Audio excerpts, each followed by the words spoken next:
Hey there, Brian Goulet here of gouletpens.com, and I am super excited about today's video because this is the first time that we are doing a 3-camera setup. It should be pretty sweet. So I got Jenny here, she's my new videographer and she's helping me out. I've been flying solo with the videos. Tyler helped me out for a little bit, but Tyler's gone now. Jenny's here, so we're doing some new cool stuff. Anyway, that's not the point of this video. What I really want to talk to you about today is a new pen line that we've just picked up here at gouletpens.com, and it's called Faber-Castell. And the pen that I'm reviewing specifically today is the Basic. Now, Faber-Castell is actually Graf von Faber-Castell, and they've been around in Germany since 1761. That is a long time. That's before America was a country, okay? So this company's been around for a while. But yet, I don't think a lot of people, I mean, they don't get talked about quite as much as some other brands in the fountain pen communities, but I'm gonna really kind of change that today because I think this is a pretty sweet pen. So some of the cool things that this pen's got going on, Faber-Castell, they have in their Graf von Faber-Castell line some expensive pens in like the 400, 500 and up range, some really nice wood pens and limited edition things that are really kind of cool. But in their Faber-Castell line, these are more affordable pens, like under $100, and that's where the Basic fits in. This pen is $40 as of the recording of this video. Now, it doesn't come with a converter, you gotta pay $5 for that, but even still, that is a pretty nice bang for the buck pen, and I'm going to show you why. So unboxing the pen right here, it comes in a cardboard sleeve. Now I've seen some other videos, if you look at like Stephen Brown's got a video review from 2012 of this exact pen, and it's got a different kind of packaging. So I don't know if that's because he's in the Netherlands or what, but a little shout out to Stephen there, love your stuff.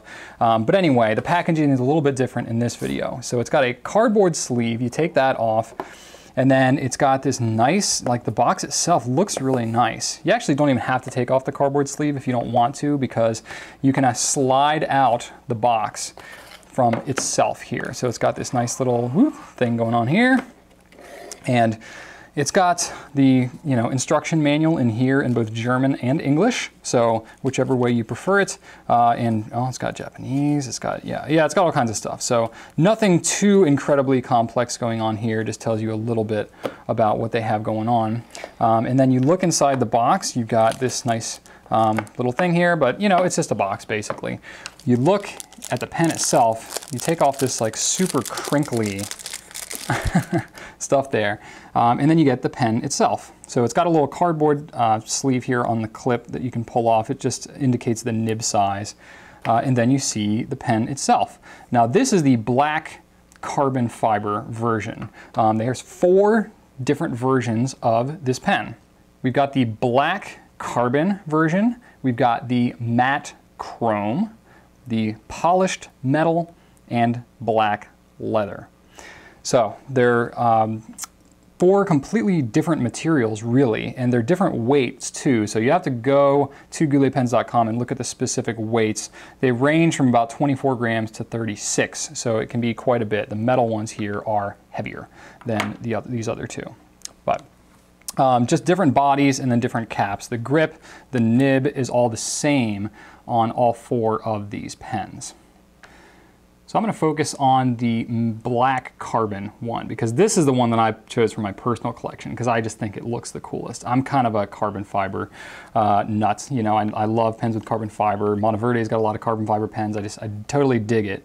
And the neat thing about this pen is it's just the design is unique. It's different than a lot of other pens. I've got a lot of pens in my collection and this one just kind of stands out. I like it.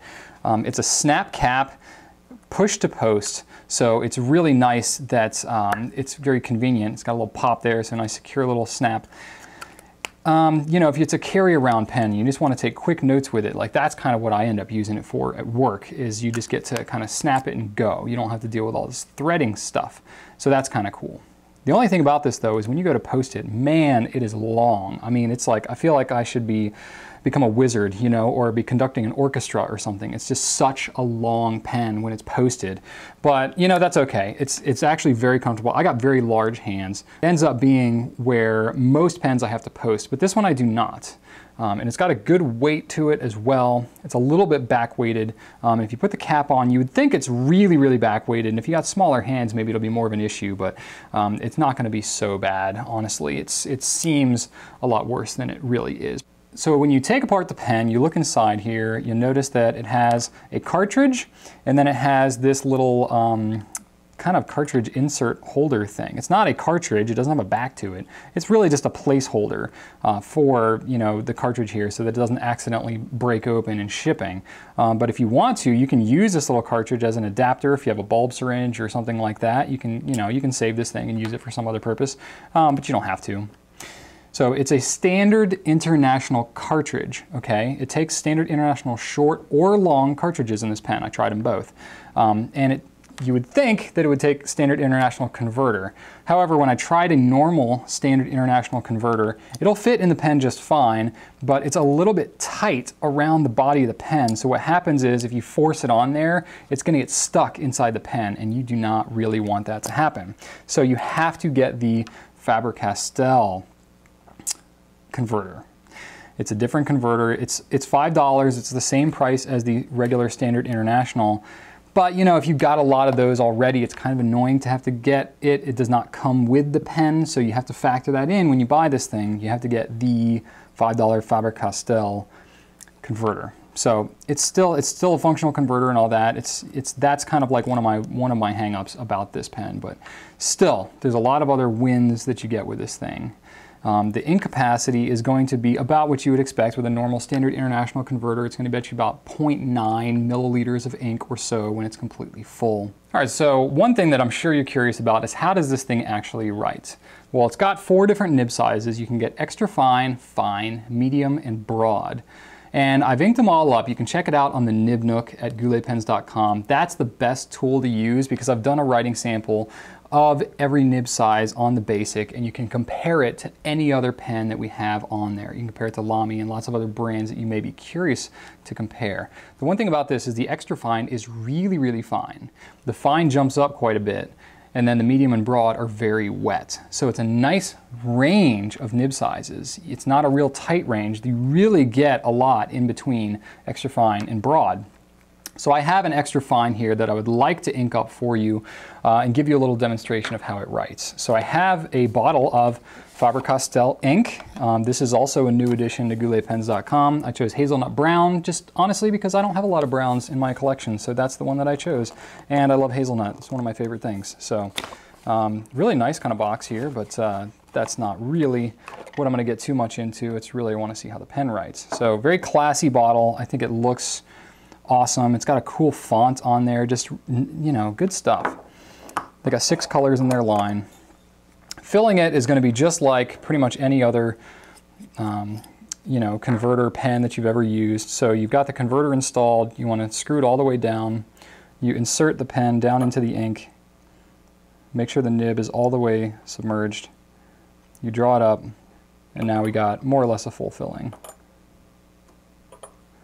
Reassemble the pen, and I'm good to write. So what I've got here, I've got a Rhodia pad. This is just a Rhodia top wire-bound pad, 80 gram paper, white. And I've got my pen inked up. This is the extra fine with the hazelnut brown.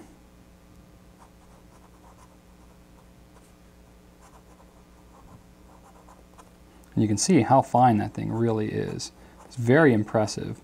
It's basically as thin as the line that's on the Rhodia pad.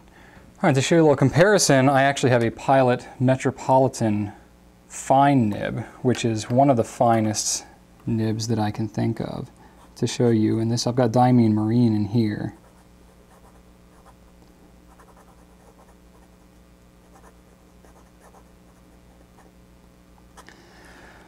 So this is a fine. Now the Japanese grind their nibs a little finer. So I didn't have great expectations that a German nib like this would be as fine as a Japanese fine even, but it's pretty much right there. So if you like a Pilot Metropolitan fine nib, this Faber-Castell extra fine is really kind of awesome. It's got a little bit of tooth to it when you write, but it's not so bad. It's not scratchy. But then when you go up to the fine, medium, and broad, it gets really pretty smooth. All right, so this pen is a $40 price. Now, if you get it with the converter in here like I have it, then that's gonna make it $45. That's really not so bad. To pens that are kind of comparable in this price range, you know, I grabbed a couple, like I've got the Monteverde Jewelria. That pen's like we're in the $50 range. It's got kind of a carbon fiber bottom to it as well that looks very similar to the Faber-Castell.